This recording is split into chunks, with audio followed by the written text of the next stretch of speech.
Kabarin, kabar, terkabar. Presiden Dejoya,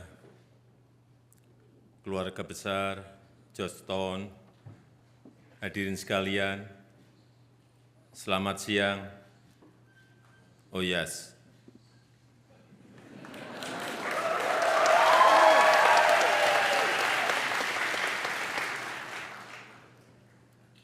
Ini pertama kali saya berbicara di sebuah universitas di Amerika, dan itu adalah Georgetown University.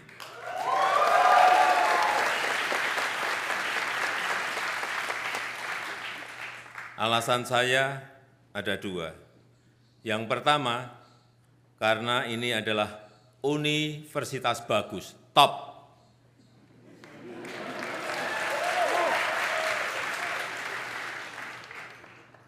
Tepuk tangan untuk Georgetown Uni.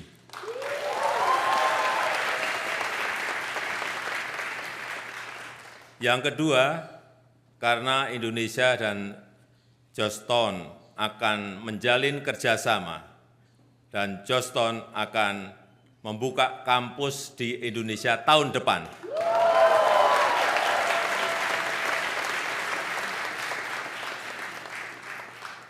Semoga tidak mundur.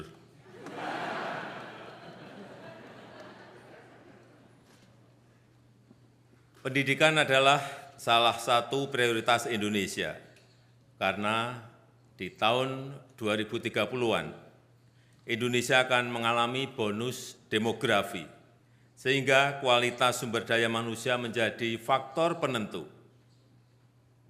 Saya harap nanti lulusan Georgetown Uni Indonesia juga kelak bisa menjadi presiden seperti Mr. Bill Clinton.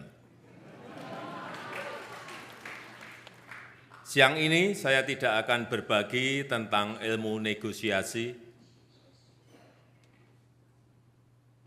ilmu politik, apalagi aljabar, no. It's too complicated. Just leave it to the Georgetown lecturers. They already an expert. Today, I just want to share a story about Indonesia. Has anyone ever been to Indonesia? When? Good. Tahukah Anda bahwa Indonesia memiliki lebih dari 17.000 pulau? 2/3 Indonesia adalah air, dan penduduk Indonesia sekarang ini hampir 300 juta. Indonesia memiliki 714 suku dan 1.100 lebih bahasa daerah. Dan sebagai negara demokrasi terbesar ketiga dunia, tahun depan Indonesia akan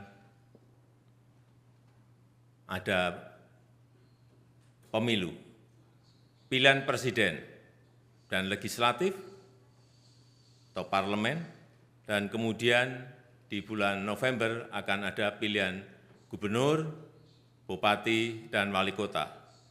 Pilihan langsung oleh rakyat.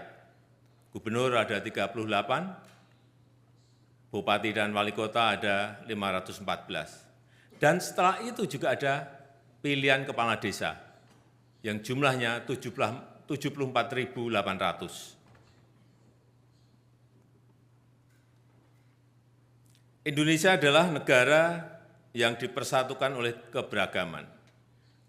Bagi Indonesia, perbedaan dan keragaman adalah anugerah.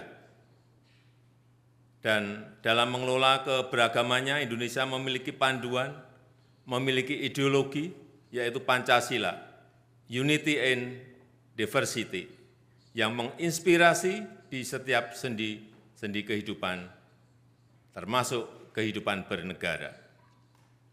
Bagi Indonesia, kompetisi dan rivalitas adalah wajar. US and China competition, East and West competition, that is natural and normal.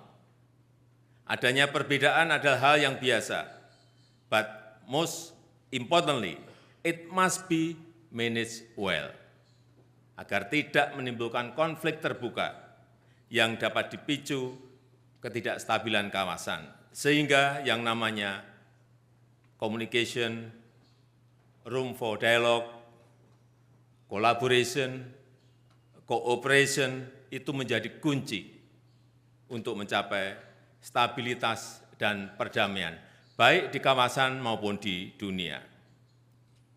Indonesia is always open to cooperate with any country dan tidak berpihak pada kekuatan manapun, kecuali pada perdamaian dan kemanusiaan.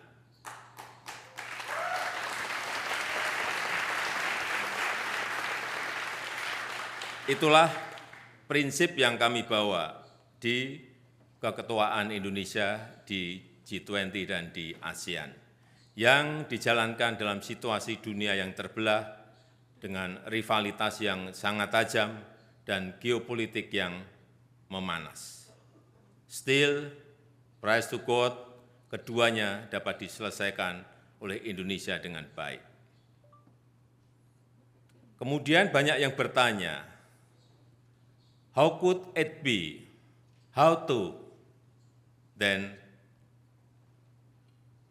I wanna tell you, the key is listen and play a bridging role. That's it.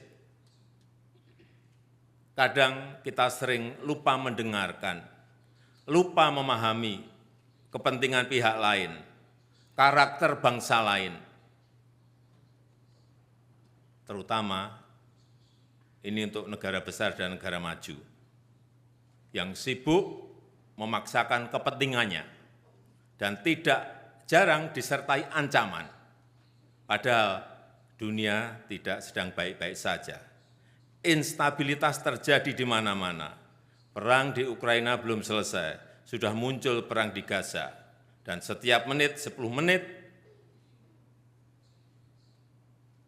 satu anak terbunuh di Gaza. Lebih dari 66% adalah korbannya adalah wanita dan anak-anak.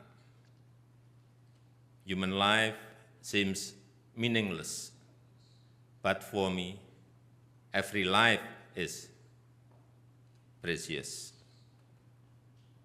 This is a humanitarian problem. Dan untuk menghentikannya, yang dibutuhkan adalah global solidarity, global leadership yang memprioritaskan kemanusiaan. Ada sebuah kutipan dari Presiden Abraham Lincoln, you cannot escape the responsibility of tomorrow by evading it today. Kita semua memiliki tanggung jawab untuk menjaga perdamaian dan kita harus tunaikan tanggung jawab ini sekarang juga. Terima kasih.